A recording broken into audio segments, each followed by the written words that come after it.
हुए थे, रियली बता रहा हूँ, सभी लोगों की भड़ास निकल रही है। जिम वाले जिम में जाना बंद कर दिए। अंकल जी जॉगिंग में जाते थे, मॉर्निंग वॉक में जाते थे, उनका जाना बंद हो गया। यस, घर के सामने एक चौपाल लग जाती थी, वो बंद हो गया। Yes sir. सब कुछ छीन लिया, जितने सुख और चैन थे ना 2000 की सब छीन लिया। विजन 2020। यस, मुझे पता है। शुक्रिया आप सभी लोगों का, और मैं नमस्कार करता हूँ इस धरती को, बुंदेलखंड धरती को, कि यार मैं 350 किलोमीटर दूर छिंदवाड़ा से आया हूँ। जब ये धरती मुझे इतना मान सम्मान दे सकती है, मुझे इतना रिस्पेक्ट दे सकती है, तो यार आप यहाँ के लोकल के हो, इज्जत और इस मातृभूमि की, इस बुंदेलखंड की आपको बहुत आगे पहुंचा सकती है। एक बार तालियां हो जाए मेरी बहनों के लिए और मेरे भाइयों के लिए। दोस्तों, नाम हेमंत कुमार, रहने वाला जिला छिंदवाड़ा, मध्य प्रदेश का, और सफर की शुरुआत आज से 6 साल पहले की थी। मैं ये जो इस इंडस्ट्री में आया हूँ, ये मुझे विरासत में नहीं मिली। मेरे फादर इसके एमडी नहीं थे, ना ही सीईओ थे, कि सब मुझे विरासत में मिल गया। मुझे कुछ विरासत में नहीं मिला। जो भी मैंने पाया है आपके प्यार से, बुजुर्गों के आशीर्वाद से, अपनी मेहनत से पाया। Yes sir. तो मैं तमाम लोगों का शुक्रिया अदा करूंगा और नमन करूंगा कि आप लोग यहाँ पर पे आए।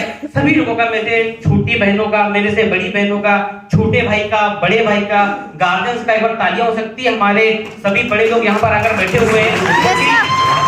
तो बहुत ही रोमांचिक एक मौका होता है कि अब जब हम कुछ करते हैं, तो हमारी कामयाबी, बहुत खुश नसीब वो पेरेंट्स होते हैं जो मरने से पहले अपने बेटों की कामयाबी को देख करके जाते हैं। Yes sir. बहुत कम वो फादर लोग होते हैं, और आज अंकल हमारे बीच में आए हुए हैं, और एक बार सैल्यूट करूंगा अंकल जी आपका, और दिल से स्वागत है आपका कि आप इस प्रोग्राम पर अपनी जिंदगी कुछ कीमती समय निकाल करके आए हुए हैं। और अंकल जी आप भी आगे जाइए, पीछे कुछ बुजुर्ग लोग बैठे हुए हैं, आप आगे जाइए। अंकल जी क्या इन्हें सीट दे सकते हैं जवान लोग? Yes sir. आ जाइए बिल्कुल आ जाइए। तालियां एक बार अंकल जी के लिए हो जाए, बहुत देर से अंकल जी खड़े हुए हैं। आइए अंकल जी, बिल्कुल आइए। मैं चाहता हूँ, हिंदुस्तान है, हम हिंदुस्तान में रहते हैं, कुछ करो मत करो, कुछ करो या मत करो, लेकिन अपने घर में जो बुजुर्ग है इनकी सेवा जरूर करो। क्यों? क्योंकि यार ये बड़ी मुश्किल से मिलते हैं। आप लोगों ने जीके पढ़ा होगा, करंट अफेयर पढ़ा होगा। जितनी भी बाहर की कंट्रियां हैं, जब उनके यहाँ पर उम्र 60 साल या 80 साल हो जाती है, हमारा पड़ोसी मुल्क चाइना है, वो लोग उनको एक जहाज में भरते हैं और ले जाते हैं, समुद्र में छोड़कर रह जाते हैं, जीते जी। ये बाहर के मुल्क का हाल है। और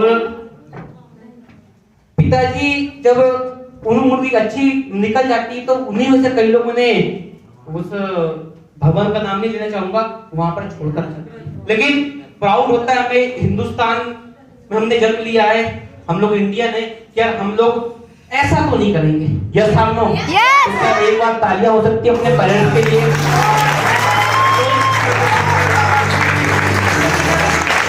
तो क्या आपकी इजाजत है कि अपने सेशन को चालू करूं? Yes sir. बिल्कुल। तो सभी लोग शांत रहेंगे? Yes sir.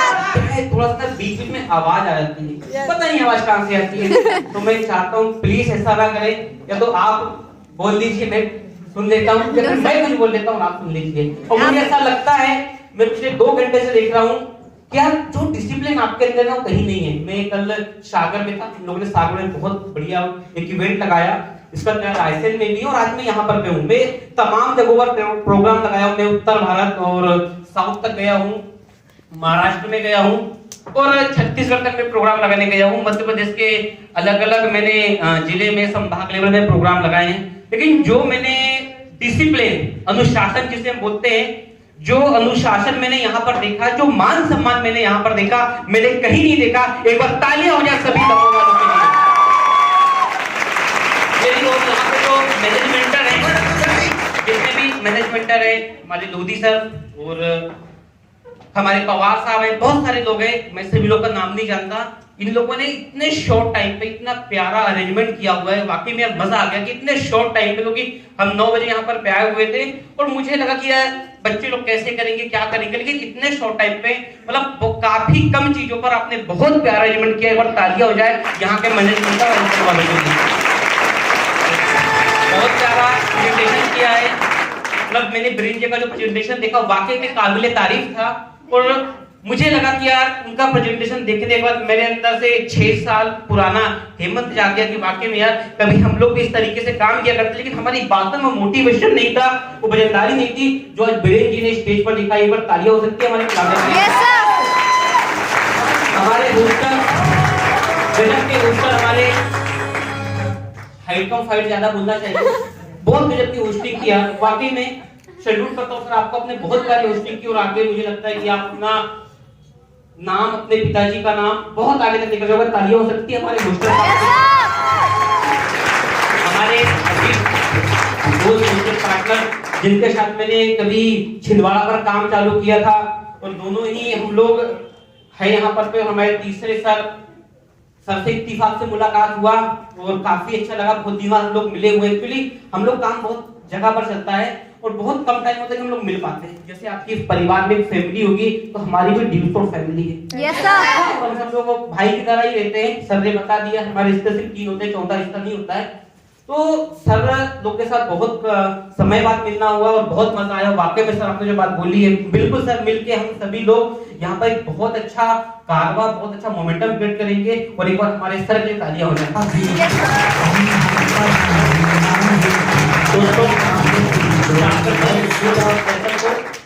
मैं कोई बहुत बड़ी फैमिली से नहीं हूँ, मेरे पापा अंबानी अडानी नहीं है, मैं एक किसान का बेटा हूँ। मेरे पिताजी खेती करते हैं और जिससे सर विकलांग है। जैसे मेरे पिताजी का भी बात की जाए तो एक पैर काम नहीं करता है, छोटा और एक बड़ा पैर है, मतलब 40% विकलांग है। तो उनसे उतना मेहनत वाला काम नहीं बनता था, लेकिन बचपन से मैंने पिताजी को मेहनत करते देखा है। गाँवों में साइकिल होती थी तो पिताजी साइकिल से शहर से सामान लेकर आया करते थे और ऐसे हम लोग का दिनचर्या चलता रहता था। पिताजी ज्यादा काम नहीं कर पाते थे तो हमने, लेकिन फिर भी इतना सब घूमने के बाद भी उन्होंने बहुत मेहनत की। और जब मैं बड़ा हुआ, मैं 10th क्लास में आया तो मैंने बात की जाए तो पढ़ाई को थोड़ा सीरियस लिया। मतलब सर ने कहा था छोटे लोग होते तो पढ़ाई को सीरियसली लेते, मैं भी घर में छोटा था, लेकिन जब मैं 9th से 10th क्लास में आया तो थोड़ा सीरियस हुआ। इसलिए हुआ कि घर में मैंने गरीबी को बहुत पास से देखा, क्योंकि पापा लोग 3 भाई थे, घर में बंटवारा हुआ तो पापा को बहुत कम चीजें मिली। पापा घर में बड़े थे तो कई बार होता है 2 चीज होती है, तो बड़े को बहुत कुछ मिलता है या फिर बड़े को सेक्रीफाइस करना। Yes sir. 2 चीजें होती है।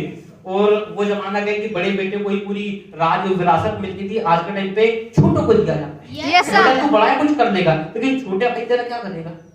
तो ऐसा कुछ हुआ।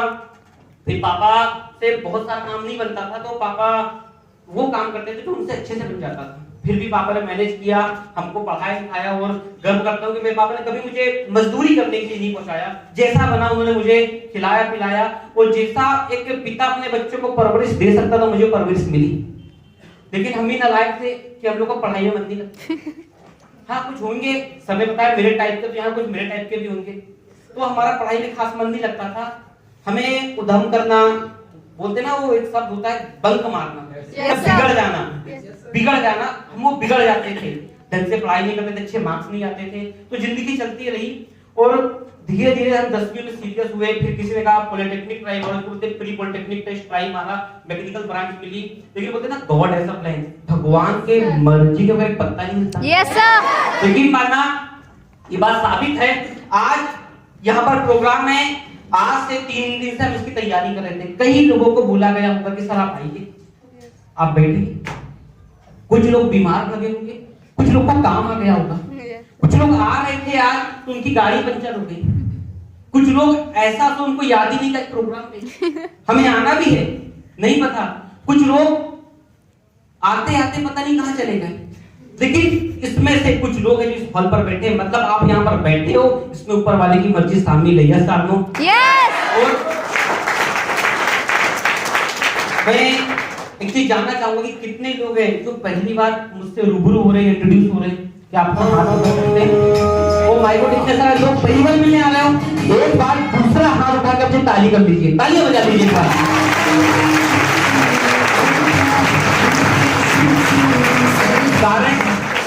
कारण ये क्या, आप लोग अपने लाइफ में इतना बिजी थे, उसके बाद भी आपने अपने लिए समय निकाला। मतलब इससे बात समझ में आती कि आप अपने करियर को लेकर के सीरियस हो। रियली?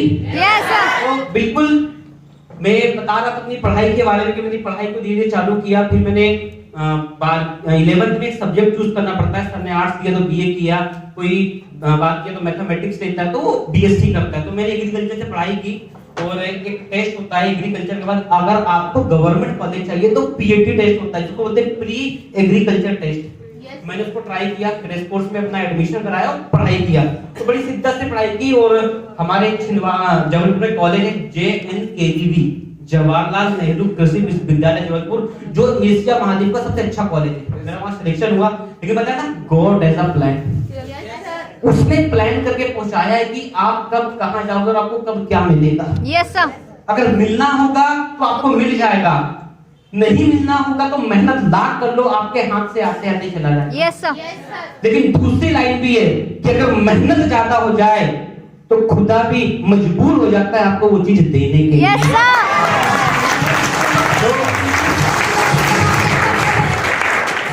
मेरा सिलेक्शन, मेरे पास एक बर्थ सर्टिफिकेट लगता, आप लोग को एक कास्ट सर्टिफिकेट लगता, वो मेरे पास नहीं था और वो सिर्फ किसी और को दे दी गई, डेट निकल गई। और फिर मैं आपके शहर में आया, आपके पड़ोस शहर में जो आपका संभाग है, जब अपना सागर, यहाँ पर आया और यहाँ पे कॉलेज है विवेकानंद कॉलेज सागर, वहां पर मैंने एडमिशन लिया और वहां से पढ़ाई चालू की। फर्स्ट ईयर में था, मुझे तब एहसास हुआ, मतलब अभी तक जिंदगी चली थी पिताजी पर। अब क्या होता था, पिताजी को फोन, पिताजी को कॉलेज की फीस पे करना है, मुझे किराया देना महीने का, तो पापा मेरे को 3 दिन बाद पेमेंट ट्रांसफर कर देते। अगर आज बोला मैंने तो पापा 3 दिन बाद मेरे को पैसे देते थे, तो मेरे को उस समय समझ में नहीं आया। लेकिन एक बार मैं घर गया और मैंने पूछा मम्मी से, मम्मी पापा को पैसे आज बोलता हूँ, पापा 3 दिन बाद पैसे क्यों देते? मेरे को मेरा टीचर डांटता है, चिल्लाता है। तो बोलते बेटा तेरे को नहीं पता, उन्हें बताने के लिए मना किया है कि बेटा वो 3 दिन ना जुगाड़ करते हैं, लोगों से कर लेते हैं और तेरे खाते में पैसा जमा करवाते हैं। ये लाइन उस दिन मेरे को चुभी और मैं उस दिन बहुत रोया। मेरी एज 19 या 20 साल मेरी एज थी उस समय, और ये बात समझ में आ गई थी कि बेटा अब तेरे कंधों पे तेरी परिवार की जिम्मेदारी है। और मैं उसी के साथ साथ, पढ़ाई के साथ साथ, हर बंदा समय का ऑप्शन लेके चलता है। मैं शहर में ऑप्शन की तलाश में गया कि पढ़ाई तो यार कोई बंदा 24 घंटे करता नहीं है। yes, और आप अपने बिजी शेड्यूल से 1 से 2 घंटे पढ़ाई के नाम पे निकाल सकते हो और अच्छे मार्क्स लेकर आ सकते हो। ये बात मुझे क्लिक की गई और मैं छिंदवाड़ा शहर में काम के सिलसिले में चला गया कि कुछ काम मिल जाए और मैं उस पार्ट टाइम काम के साथ पढ़ाई भी कर लूं और अपना पॉकेट मनी निकाल लूं, जिससे मेरा रूम रेंट, मेरा आना जाना और मेरे साल की जो फीस लगती कॉलेज की, मैं वो दे सकूं। और मैं गया तो मुझे एक शख्स से मुलाकात हुई, उसने बताया कि भाई तू कला में तुझे बहुत अच्छा काम बताऊंगा। और उन्होंने मुझे 11 का टाइम दिया, मैं एक्साइटेड था। मैं वहां पर 10 बजे पहुंच गया, 1 घंटा पहले पहुंच गया। और उस बंदे ने मुझे एक हॉल के अंदर लेकर गया, छोटा सा रूम था, वहां पर डिस्कस चला और 1 घंटे तक मेरी उनसे बात चली। और उस बात ने, उस डिस्कशन ने मेरी जिंदगी बदल दी दोस्तों। और वहां पर जो 1 घंटे बात हुई थी आज से 6 साल पहले, वो कोई और बात नहीं हुई थी दोस्तों। एक बार क्लैपिंग हो जाए planet dues of private limited के लिए, क्योंकि आज से 6 साल पहले मैंने इस कल्चर को देखा। और दोस्तों मुझे नहीं पता कि यार आपने जब इस प्रेजेंटेशन को देखा तो क्या समझ में आया। मुझे इतना समझ में आया कि मुझे क्या करना चाहिए लाइफ में, ये क्लियर हो गया था। क्या करना चाहिए क्लियर हो गया था, क्योंकि आज जो सर ने पढ़ाई बताए थे, बहुत प्यारा प्रेजेंटेशन सर ने किया। मैं वापस से रिपीट करूंगा उस चीज को कि सर ने हमें बताया कंप्यूटर कोर्सेज के बारे में। तो यार हमने पढ़ाई किए थे माध्यमिक शिक्षा मंडल भोपाल वाली पढ़ाई, जहां पर पे आपको एक मध्याह्न भोजन कार्यक्रम के अंतर्गत वो खाना भी दिया जाता है। तो हमारा ध्यान एजुकेशन को नहीं था। हम ये थे यार आज शनिवार आज क्या मिलेगा, अच्छा मंडे को राजमे की सब्जी मिली थी, आज क्या मिलेगा। हम लोग फोकस उसमें करते थे, पढ़ाई फोकस नहीं किया हम लोगों ने। और मैं स्कूल सिस्टम के खिलाफ नहीं हूं, बट मुझे समझ में आया कि जो चीजें मुझे बिगिनर लेवल पे चाहिए थी, मतलब जब मैं स्टार्टअप का पढ़ाई पे, चाहे वो कंप्यूटर कोर्सेज की बात हो या स्किल की बात हो, वो मुझे बचपन पे चाहिए थी। लेकिन मैंने कॉलेज कर रहा हूं तभी मुझे वो चीज नहीं मिली। तो मैंने कहा कि यार अगर यहाँ से जो कंप्यूटर कोर्सेज अगर मैं लेता हूं तो यार वाकई मेरे काम की चीज है। और उस समय में डीसीए मेरा चल रहा था, तो डीसीए जो सिखाते थे मुझे वर्ड, पावर पॉइंट, एक्सेल में क्या सब कुछ मिलता है। मतलब 100 से प्लस कोर्सेज आपको कंप्यूटर खाली 150 दे देती है और 13 प्रकार के पैकेज आपको डीसीए में सिखाया जाता है। यस, ये मुझे समझ में आई। और आगे मैंने कहा यार यहाँ पे स्पोकन इंग्लिश आप कहीं पर भी जाओ, आप एंड्रॉइड मोबाइल को भी यूज करते होंगे, आप इसको चलाते होंगे, तो आपको पता है इसमें जो डिवाइस दी हुई है आप इसको हिंदी तो कर सकते हो, लेकिन सब कुछ हिंदी पे नहीं चलेगा। Yes, sir. तो मुझे समझ में आया कि अगर मुझे गांव से शहर निकलना है, शहर से संभाग या मेट्रो में जाना है, तो मुझे इंग्लिश सीखना बहुत जरूरी है। और मैं गांव का बंदा हूं और गांव में इतनी खास इंग्लिश किसी को नहीं आती है। हमारा टीचर भी हमें वो जीपीए चाहती थी उस समय, उसका हिंदी टू इंग्लिश ट्रांसलेशन हमें पढ़ाता था। ये मैंने पढ़ा है कि उसका Hindi to English to Hindi पढ़ाया करते थे। जो पोयम आती थी, पोयम रटवाया, लेकिन उसका हिंदी मीनिंग आज तक समझ में नहीं आया। मैंने बोला कि अगर मुझे अपने आप को बदलना, मुझे इंग्लिश सीखना बहुत जरूरी है। इसके बाद मैं पर्सनालिटी डेवलपमेंट की ओर, यार ये बहुत गजब की चीज है। मैं आपको क्यों बोलूंगा, क्योंकि अगर आपके पास ये नहीं है तो आपके पास कुछ नहीं है। सर ने आपको बताया। आज आप किसी भी जगह पर जाओ, चाहे वो प्राइवेट सेक्टर चाहे गवर्नमेंट सेक्टर हो, हर जगह कंपलसरी इंटरव्यू होता है। और जितनी बड़ी पोस्ट होती है उसके लिए उतना टफ इंटरव्यू होता है। राइट? क्या मैं सही हूँ?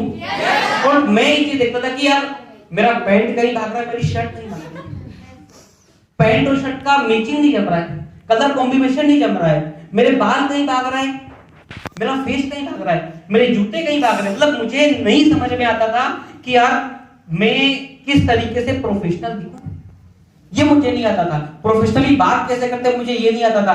पब्लिक बात की जाए, पब्लिक के बीच में बात कैसे करना मुझे वो नहीं आता था। पब्लिक संवाद देना मुझे नहीं आता था। लोगों के बीच में बात कैसे करते हैं, कम्युनिकेशन क्या होता है। जब मैं शादियों में जाता लोग पूछ क्या पढ़ाई कर रहा, मुझे शर्म आती थी बताने में। बेटा ये अंदर से हेलो कर लो, मेरे को शर्म आती थी। आपके घर में होंगे बच्चे? Yes sir. बेटा पानी ले जाओ, तू जा। मैं नहीं जाता, ये आदम होता था। शहर जाना हम लोग डरते थे, अगर सब्जी के लिए पहुंचाता हूं वहां पे बार्गेनिंग नहीं कर पाते थे। इसको बोलते स्किल, और ये मेरे पास नहीं था। और आज के टाइम पे हिंदुस्तान में देखा हूं, जिसको बोलना आता है वो 50% लाकर भी जो क्वालिफाई कर लेता है वो निकल जाता है, और जिसको बोलना नहीं आता वो 100 में से 90% बनाने के बाद भी घर में बैठा रहता है। ये हिंदुस्तान है।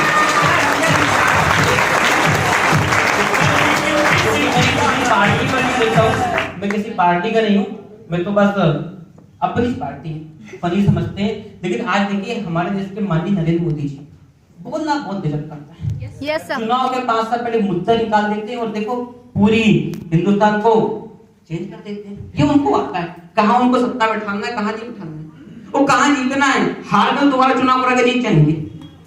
तो ये उनकी बातों की टेक्निक है, ये उनकी ट्रिक है। और आज अगर आपको किसी भी प्रोफेशन, किसी फील्ड में जाना है तो ये चीज आपके अंदर आनी चाहिए। और मुझे इस चीज के बारे में ना कभी मेरे टीचर ने बताया और ना ही कभी मेरे पास इस चीज की अवेयर थी, ना मैं जागरूक था। और मैंने कहा कि अगर इस एजुकेशन को मैं लेता हूं तो ये यहां से मैं सब कुछ हासिल कर सकता हूं। इस तरीके से ड्यू सॉफ्ट आपको 200 से प्लस कोर्सेज देती है जो आपके काफी काम का है। और आगे आपको क्या मिलता है मैं इसके बारे में बात करूंगा। अगर एक चीज समझना, अगर आपको बोलना नहीं आता, आपकी इंग्लिश अच्छी नहीं है, आप इंटरव्यू में डरते हो, आप बात करने में हकलाते हो, आपका गला सूखता है, क्या किसी का ऐसा होता है? अगर आपके अंदर डर है, कॉन्फिडेंस नहीं है, तो मैं आपको बता दूं सबसे ज्यादा आपको ड्यूज ऑफ एजुकेशन लेने की जरूरत है।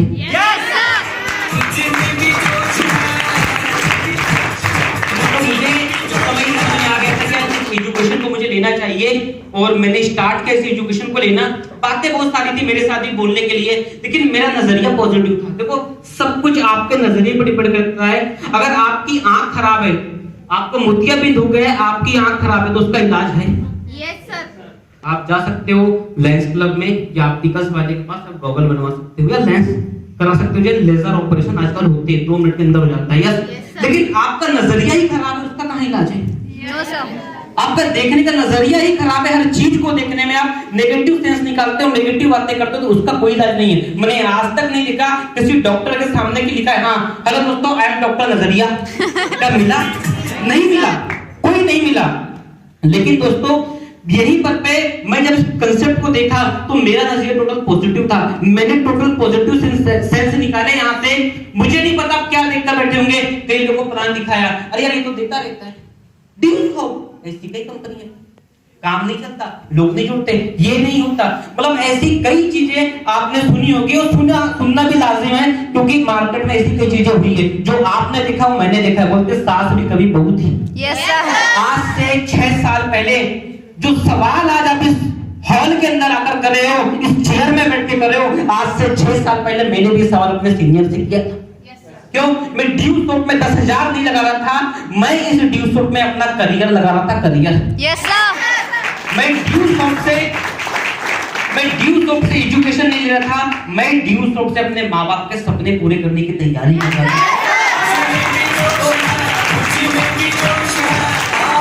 और मैं लोगों को ड्यू शॉप का कोर्सेज नहीं बेच रहा था, मैं ड्यू शॉप को अपना विश्वास बेच रहा था।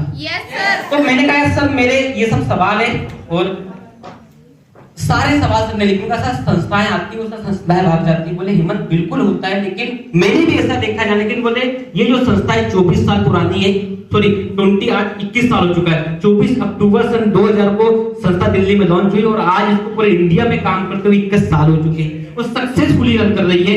सर ने मुझे सर्टिफिकेट दिखाया, आईएसओ दिखाया। मतलब बात जान लो, आप इंडिया के नागरिक हो, इसको प्रूव करने के लिए जो डॉक्यूमेंट्स आपको चाहिए, लाइक आधार कार्ड, वोटर आईडी कार्ड, 18 से कम होंगे तो आधार कार्ड, 18 से प्लस होंगे तो वोटर आईडी कार्ड, कोई बंदा विदेश गया होगा तो इंटरनेशनल आईडी पासपोर्ट कार्ड।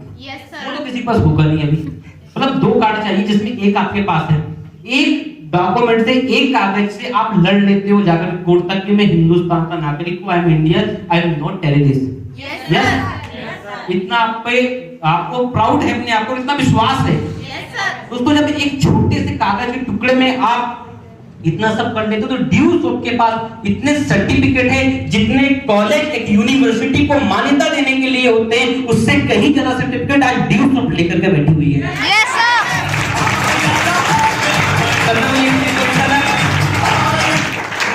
लोग इस काम को पसंद नहीं करते, ये लोग इस काम पर आना नहीं चाहते। बोले हेमंत अगर ऐसा होता तो ड्यू शॉप में 45 लाख लोग ज्वाइन नहीं हो पाते, क्योंकि आज ड्यू शॉप में 45 लाख सब्सक्राइबर्स हैं जिन्होंने इस एजुकेशन को लिया है और अपनी जिंदगी में इन्होंने लाभ प्राप्त किया हुआ है। अगर लोग नहीं होते तो 45 लोग कैसे आते? Yes sir. उनका बात भी आपकी सही है। उनका सर सुना है पैसे वगैरह नहीं आते। बोले हेमंत वाकई में संस्था पैसे देती है, आप काम करोगे तो आपको पैसा मिलेगा। ड्यू शॉप 10,000 में एजुकेशन देती है, अगर आप यहाँ पर काम करते हो तो आपका पैसा आता है। बोले हेमंत जिम में 500 रुपए देने से बॉडी नहीं बनती, 1 महीने जाके पसीना निकालना पड़ता है।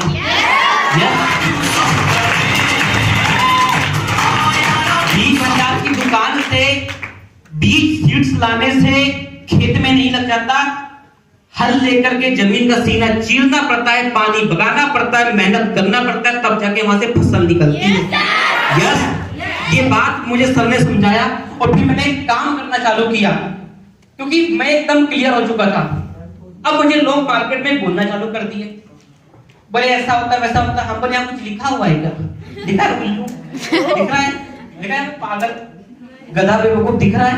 हम लोग को ऐसा बोलते हो साला तुमने ज्वाइन नहीं किया, सवाल पे सवाल बोले जा रहे हो। अबे हमने बोला हमने 10,000 रुपए लगा दिया है, ज्वाइन कर लिया है, क्या हमने सवाल नहीं किया होगा? तुम्हारा भेजा भेजा, तुमने सवाल किया समझदार और हमने ज्वाइन किया हम पागल। तुमने सवाल किया टैलेंटेड और हमने सवाल किया हम गधा और उल्लू। हम बोले हमारे पीछे पूंछ लगा हुआ है क्या, या हम जंगल से आए हुए लगते हैं? लोगों ने बहुत सारी बातें की, लेकिन एक बात है, ये दुनिया है, ये दुनिया है। मैं जब प्रेजेंटेशन कराता था, लोगों को बताता था, तो लोग पता है देखकर मुड़ जाते थे, आ रहा है क्या? हाँ, लोग मुड़ जाते थे। लेकिन आज तो जब अपनी कार से निकलता हूँ, जैसे सर बोलते हैं 10 लाख की अपनी व्हाइट कलर की कार से निकलता हूँ, तो लोग मुड़ मुड़ के देखते हैं जा रहा है क्या?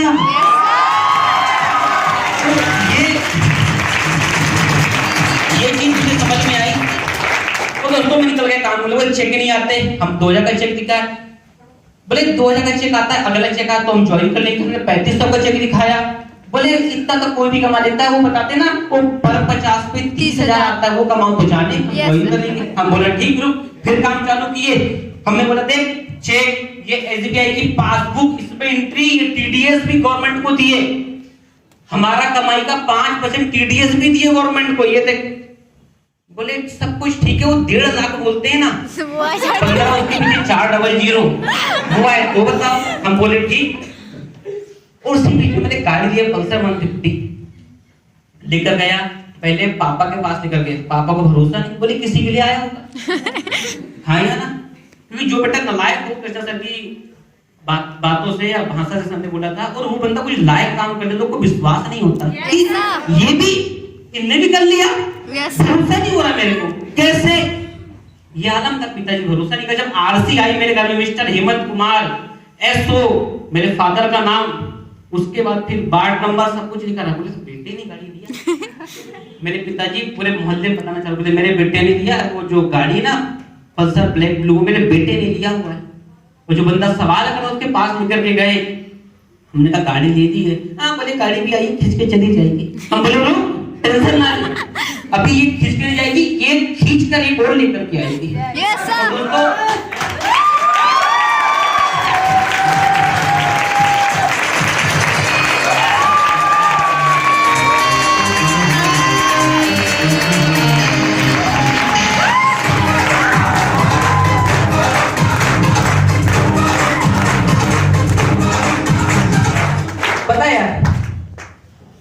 लोग ना बड़े मजेदार लोग हो, तालियां बराबर बजाते हो, म्यूजिक भी बराबर बजता है, पर सर टाइमिंग सही नहीं है।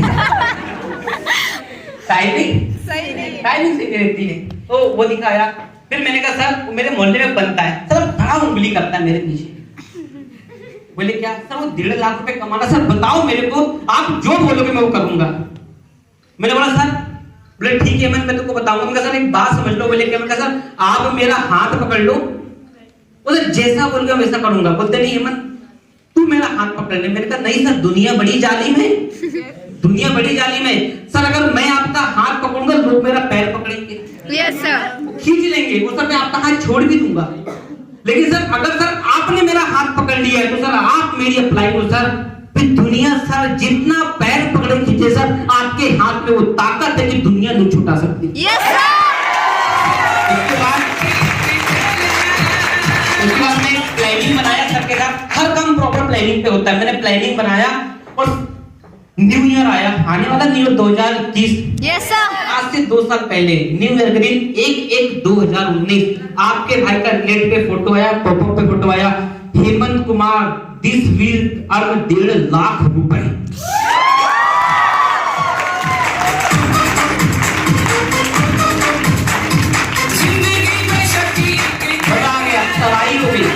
मजा आ गया, तबाही हो गई। और जैसे ही वीकली पेमेंट है, 1 सप्ताह बाद पेमेंट ट्रांसफर हुआ 1,34,900 रुपए। हम बोले सर सब तो ठीक है, 15,100 रुपए का क्या गड़बड़ हिसाब है? बोले हेमंत की तरह TDS गया। हम बोले सर ये क्या होता है? बोले आपने गवर्नमेंट को टैक्स फाइल कर दिया, मतलब सरल शब्दों में आपने टैक्स पे किया। बोले हेमंत खुश नसीब को गवर्नमेंट को पैसे देते हैं, लोग तो ऐसे भी हैं जो उनका कर को रख लेते, कर मतलब टैक्स पे भी नहीं करते। Yes sir. और बोलते और उठाते हैं 26 जनवरी को कि 100 में से 99 बेईमान और मेरा देश महान, और उसकी मैं भी वही लोग उठाते हैं। हम बोले सर बात तुम्हारी सही है। उसके बाद उसको दिखाया, बोले यार वाकई पैसा आता है। तो बोलता यार तुमसे हो पाएगा, हमसे तो ना हो पाएगा।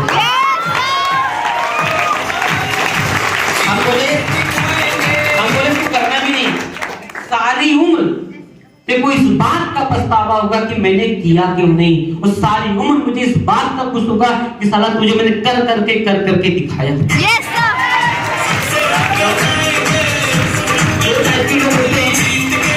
दो टाइप के लोग होते हैं। टाइप नंबर 1 जो लोगों के डर से अपना फैसला बदल देते हैं, और टाइप नंबर 2 जो अपने फैसले से पूरी दुनिया बदल देते हैं।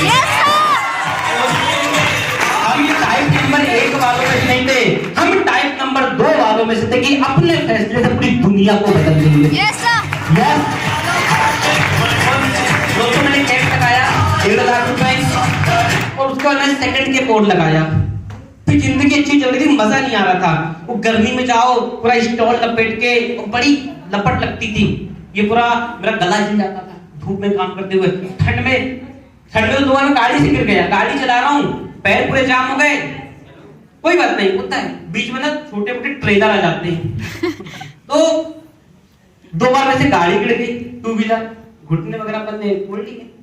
हम बोले सर यार बहुत हो गया था, अपना सर 4 व्हीलर चाहिए। मजा नहीं आता सर, वो करोड़पति वाली फीलिंग नहीं आती। बोले ठीक है। हम बोले चलो गाड़ी सर ने दिखाया, बोले ये गाड़ी सर ऐसे दिखाओ जो अपनी पर्सनालिटी को सूट करती हो। फिर सर ने बोला ये गाड़ी लो हेमंत, और गाड़ी बुकिंग करा करके आया, और किसी को नहीं बताया, पिताजी को बात पता नहीं। और फिर इनका पापा बोले को चलना कहाँ का शोरूम, एक दिन पहले पापा को बताया, बोले क्यों, गाड़ी लेना है। तो पापा बोले मजाक कर रहे थे, चलो तो गाड़ी लेकर के आए। पापा बड़े खुश हुए और उस रात में पापा के साथ सोया था। मैंने कहा मेरे पापा रात भर नहीं सोए, रात भर वो बिस्तर पर रो रहे थे। कारण क्योंकि मिडिल क्लास फैमिली से थे, कार लेना बहुत दूर की बात है, गांवों में कार बड़ी मुश्किल से देखने को मिलती थी। Yes sir. मतलब गाँव गड्ढे इतने बड़े बड़े होते हैं, वहां तो ट्रैक्टर वाला को चलता नहीं है, हाँ या ना? Yes sir. तो गाड़ी लेना बहुत दूर की बात है, गाड़ी देखना बहुत बड़ी चीज थी। तो पिताजी को रात भर पिताजी मेरे रोते रहे और बोले बेटा विश्वास नहीं होता है कि बेटा तूने लिया है, विश्वास नहीं होता कि तूने लिया है, वो वाकई में तूने प्रूव करके दिखा दिया कि यार तू कुछ बड़ा करने के लिए बना हुआ है। और जब मेरे डैडी मेरे से जब नेगेटिव थे इस फील्ड को लेकर के, जब मैंने ये सब चीज करके दिखा तो पॉजिटिव हो गए, पॉजिटिव हो गए। और दोस्तों उसके बाद कारवा बढ़ता गया और जहां पर लोग बोलते थे कि लोग नहीं जुड़ेंगे, आज आपके भाई के साथ 3250 लोग काम करते, 3250 लोग।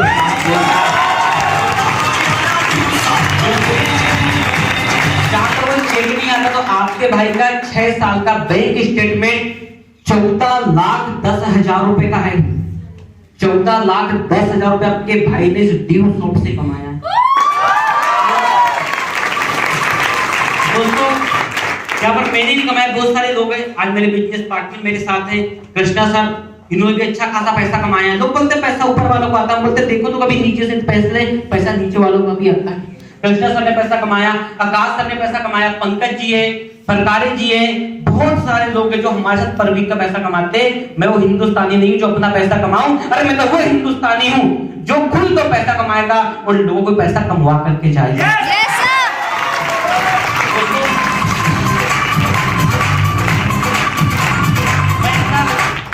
ऐसा लगा रहा।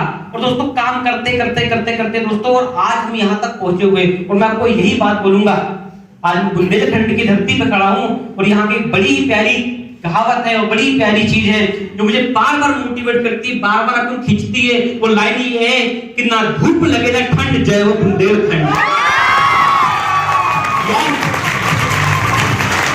मैंने देखा है बहुत मेहनती होते हैं बुंदेलखंड वाले, कहीं भी मिल जाएंगे, कहीं मिल जाएंगे। और व्यवहारिकता रिलेशन बनाने की जो स्किल आपके पास है यार, वो कहीं पर नहीं है, वो कहीं पर पे नहीं है, सिर्फ मुझे यही देखने को मिलती है। और मैं कहता हूं कि यार इससे अच्छा कोई आपका प्लेटफॉर्म नहीं है, इससे अच्छा कोई मौका नहीं है, बस भिड़ना पड़ेगा, डिसीजन लेना पड़ेगा।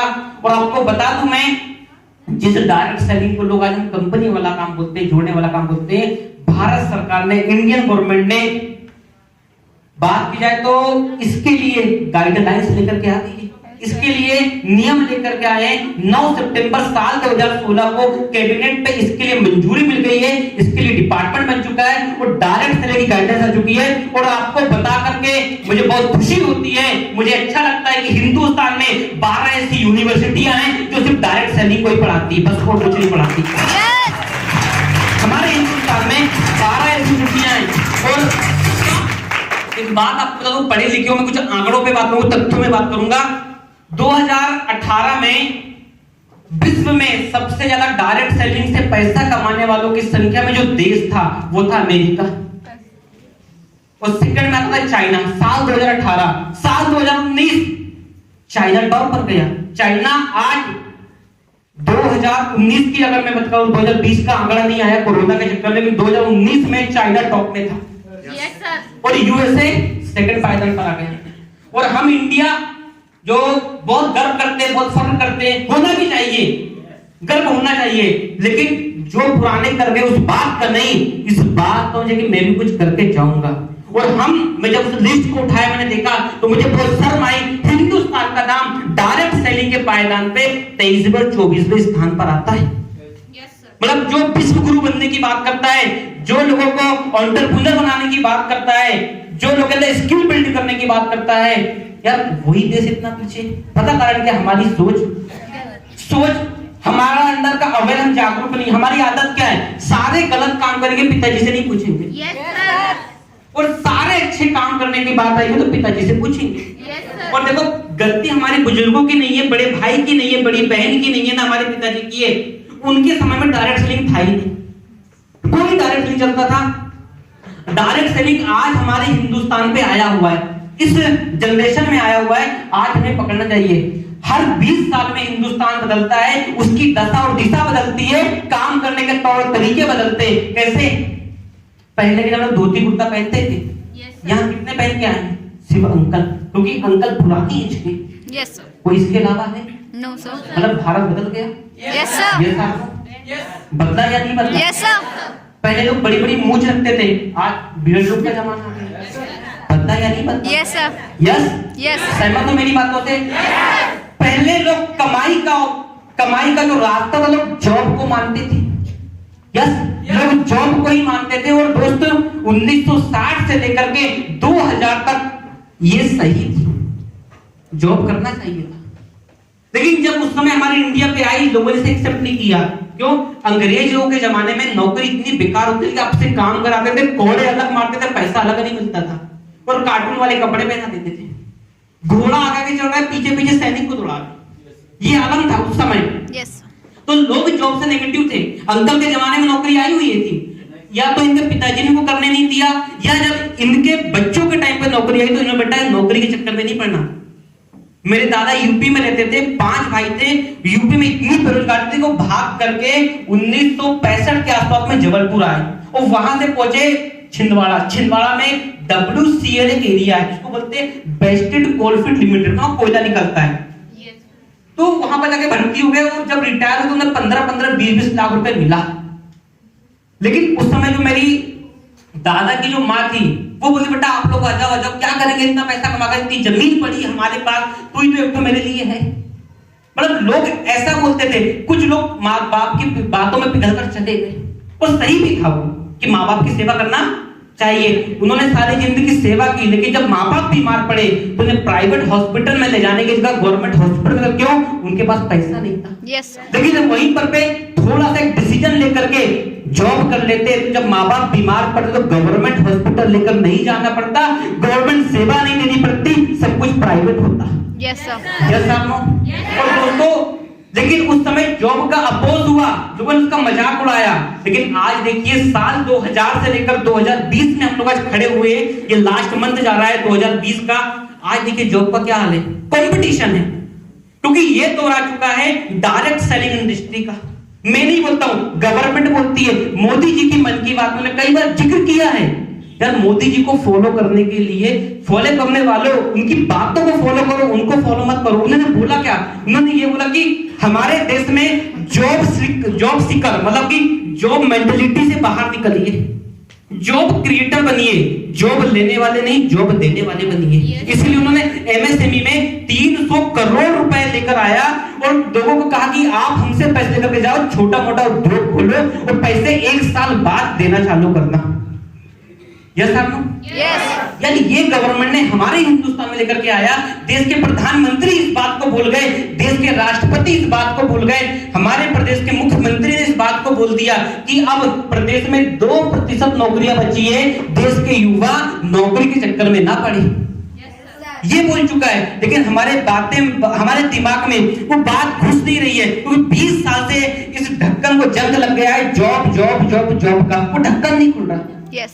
दोस्तों अगर आज आपने फैसला नहीं लिया तो सर की बातों में सर ने बात बोली थी स्टेज से उतरते हुए, अगर आज आपने फैसला नहीं लिया तो कल को आपके जैसे बेटे होने पर आपकी माँ शर्मिंदा होगी, आपका जैसे भाई होने पर आपकी बहन शर्मिंदा होगी, और आपके जैसे बेटे होने पर आपके पिताजी को शर्मिंदा फील करना पड़ेगा कि इस नालायक ने जिंदगी में कुछ नहीं कर पाया और इसकी उम्र के लोगों ने कुछ कर दिया। आज आपको यार आज देखिए आज आपके हालात है, घर में बोलते हो, बुरा मत मानना इस बात को, किसी का मकसद मेरे को ठेस पहुंचाना नहीं है। आज आप बोलते पिताजी मेरे को स्कूटी करके दे दो। मेरे पड़ोस की एक फ्रेंड है स्कूटी से जाती, बोलते बेटा उसके पापा ना बिजली विभाग में ऑफिसर है। आप बोलते हैं भगवान, पूछते हो यार मैं इस घर में जन्म क्यों ली, मेरे को अंबानी घर में जन्म लेना था। कई बार ये विचार आपके दिमाग में आया होगा। Yes sir no? Yes, sir. और जब ये विचार आपके दिमाग में आया है तो बोलते हैं इतिहास वापस से रिपीट होता है, सास भी कभी बहू थी। ये बात जब हमारे बच्चे इस दुनिया में आएंगे आने वाले 10 साल बाद तो बोलेंगे यार ये भगवान इस बाप तक मुझे पहुंचाया है, अगर मुझे तो उसका बेटा बनाता ना तो अच्छा होता। ये सर नो? और तब आपको पछतावा होगा। दोस्तों एक बताऊं, पछतावे कुछ नहीं होता, बीता हुआ समय लौट कर नहीं आता। Yes sir. और जो आप करियर की बात करते हो, करियर करियर दोस्तों, करियर की डेफिनेशन एक ही है, आज हम जो करते हैं उसका रिजल्ट आने वाले समय में जो मिलता है वही हमारा करियर है। अब मैं आपसे पूछता हूं, आप आज ऐसा क्या कर रहे हो कि 5 साल बाद आपका रिजल्ट कुछ और रहेगा? ऐसा क्या कर रहे हो आप? कोरोना में एक सर्वे हुआ, पता चला कि हिंदुस्तान का युवा 7 घंटे मोबाइल चलाता है, 10 घंटे सोता है, 17 घंटे निकाल देता है, बचे क्या 7 घंटे। 7 घंटे में नहाना है, जानू सोना को मनाना है। देखो बड़ा भाई हूं जो मार्केट में आपको बता रहा हूं, हाँ या ना? Yes sir. कृष्णा सर ने कहा कि हर पत्ते को हवा लगती है, ऐसा कोई पत्ता नहीं जिसको हवा ना लगी हो। हम लोग देखे ही है, घर से झूठ बोलकर जाते हैं, मेरे भाई और मेरी बहन आज कॉलेज आज ये है वो है, और कहाँ मिलते बाद में सब खबर मिल जाती है। किससे धोखा दे रहे हो आप? माँ बाप को एक पल के लिए धोखा दे रहे हो, लेकिन अपने साथ पूरी जिंदगी भर का धोखा कर रहे हो। Yes sir, no? Yes sir. बोलते हैं अगर आप 16 साल की उम्र में गरीब हो, आप 8 साल की उम्र में गरीब हो तो अच्छी बात है, लेकिन जब आपकी उम्र 25 से 26 साल हो जाए उसके बाद भी गरीब हो तो बुरी बात है, क्योंकि अब आपके अंदर समझ आ चुकी है, आपको करियर सेट करने के मौके मिल चुके हैं, जितने अधिकार थे इंडियन गवर्नमेंट के सब मिल चुके हैं, बट आपने आपको साबित नहीं कर पाया। इसमें गलत बात आपके साथ है और आपने इसको नहीं कर पाया। यस, वरना मौके तो उसको भी मिले थे जिसने कुछ कर गया, और मौका तो उसको भी मिले थे जिसने कुछ नहीं किया। अगर आप सर इस बात का रोना रोते कि यार मेरे 2 पैर नहीं है, मैं कुछ नहीं कर पाऊंगा, तो आज सर यहाँ पर पे नहीं होते और आज जिले के सचिव बनकर बैठे नहीं होते। एक बंदा पता है ना, फिर टाइमिंग गलत होती है। एक बंदा यार इतना सब कुछ कर सकता है तो आप क्या नहीं कर सकते? बोलते हैं आप शरीर से अपंग हो चलेगा, लेकिन अगर आप दिमाग से अपंग हो वो नहीं चलेगा। सर शरीर से अपंग चलता है लेकिन दिमाग से अपंग नहीं है, और हम तो शरीर से सही हैं लेकिन हम तो कहीं ना कहीं दिमाग से अपंग हैं। Yes sir.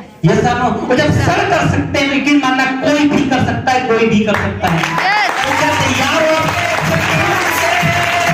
क्या तैयार हो आप? तैयार हो ऐसी फूल मालाओं के लिए? तैयार हो ऐसे प्रोग्राम लगाने के लिए? तैयार हो अपने माँ बाप के लिए कुछ बड़ा करने के लिए? तैयार हो अपने सपने पूरे करने के लिए? लेकिन यस बोलने से काम नहीं चलेगा मेरे दोस्त, फैसला लेना पड़ेगा। फैसला क्यों? आज से 3 महीने पहले सर ने यस नहीं बोला, फैसला लिया। यस, आपके लोधी समाज में Rani Avanti Bai, I am right? Yes sir. यार वो बंदी ने फैसला नहीं लिया, उस पे अडिग हो गई। उसको पता है मेरा आखिरी रिजल्ट क्या हो सकता है, मेरी मौत, लेकिन मरने से पहले कई लोग खत्म करके जाऊंगी और मरने के बाद कुछ ऐसा करके जाऊंगी, अपना इतिहास बनाऊंगी। और वो लड़कियों के देखो आज पूरे बुंदेलखंड में 2 ही लोगों में जानता हूं, एक रानी लक्ष्मीबाई और एक रानी अवंतीबाई। जब ये लड़कियों का कर सकते हो तो क्या आप लोग नहीं कर सकते हो? मैं नहीं कह रहा कि तलवार उठाओ, मैं नहीं कहता कि डिसीजन लो किसी को मारने का, मैं बोलता हूँ डिसीजन लो जिंदगी बदलने का। उठाओ पेन और पेपर, बनाओ अपने सपने और लो आज से संकल्प कि मैं भी कुछ करके जाऊंगा, कि मेरे मरने के बाद भी लोग मुझे याद रखेंगे। क्या तैयार हो ऐसे संकल्प लेने के लिए?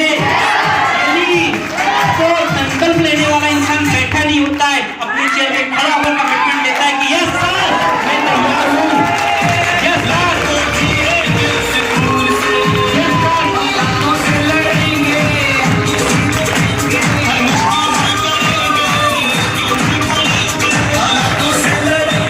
यस सर मैं तैयार हूं सर, मैं भी लूंगा फैसला सर। और इतनी मेहनत करूंगा 3 साल बाद, 3 साल में इतनी मेहनत करूंगा सर किसी ने किया ना हो, और 3 साल के बाद इतना पैसा कमाऊंगा सर किसी ने सर कमाया ना हो। तैयार हो? अगर आप तैयार हो तो मैं भी कृष्णा सर के साथ आपको कमिटमेंट देने को तैयार हूं कि हम भी आपको नहीं छोड़ेंगे। क्यों? जब तक छोड़ेंगे नहीं तब तक छोड़ेंगे नहीं। बहुत बड़ा जंगल चलेगा रे, बहुत बड़ा। और बता दो आपको बुंदेलखंड का ऐसी कोई गली नहीं होगी जहां हमारी चली नहीं होगी, और बुंदेलखंड का ऐसा कोई मोहल्ला नहीं होगा जहां हमारा हल्ला नहीं होगा। वो कसम मोदी सर की, ऐसा कोई जिला नहीं होगा सर जो हमसे हिला नहीं होगा, और ऐसा कोई प्रदेश नहीं होगा जहां हमारा आदेश नहीं होगा, और ऐसी कोई कंट्री नहीं होगी जहां ड्यूस ऑफ बार्गेनिंग नहीं होगी। तैयार हो? ये लेने के लिए माइक छोड़ने में एक लाइन बोलूंगा, बड़ी प्यारी लाइन है जो मुझे बहुत मोटिवेट करती है। कहते हैं कि लहरों से डरकर नौका पार नहीं होती, और कोशिश करने वालों की कभी नन्ही चींटी जब दाना लेकर चलती है, चलती दीवारों पर 100 बार फिसलती है। मन का विश्वास, रगों में साहस बढ़ता है, चढ़कर गिरना और गिरकर चलना ना करता है। मेहनत उसकी बेकार नहीं होती, क्योंकि कोशिश करने वालों की कभी कोशिश करने वालों की कभी डुबकिया सिंधु में गोताखोर लगाता है, जा जाकर लौट कर खाली हाथ आता है, मिलते नहीं मोती सहज ही पानी में, और उत्साह बढ़ता उसका इसी हैरानी में, मुट्ठी खाली उसकी हर बार नहीं होती, क्योंकि कोशिश करने वालों की कभी और ये 4 लाइनें जो सबके काम की है, सब लोग के काम की है। अगर आप किसी भी काम को कर रहे हो, असफल हो रहे हो, तो काम को छोड़ना मत। क्यों? क्योंकि असफलता एक चुनौती है, इसे स्वीकार करो। क्या कमी रह गई देखो, सुधार करो। जब तक न हो जाओ सफल, नींद चैन को त्यागो तुम, और संघर्ष का मैदान छोड़कर मत भागो तुम। क्यों? क्योंकि बिना कुछ किए जग में जय जयकार नहीं होती, और कोशिश करने वालों की कभी thank you, thank you, thank you, thank you. जय जय अप्लाई।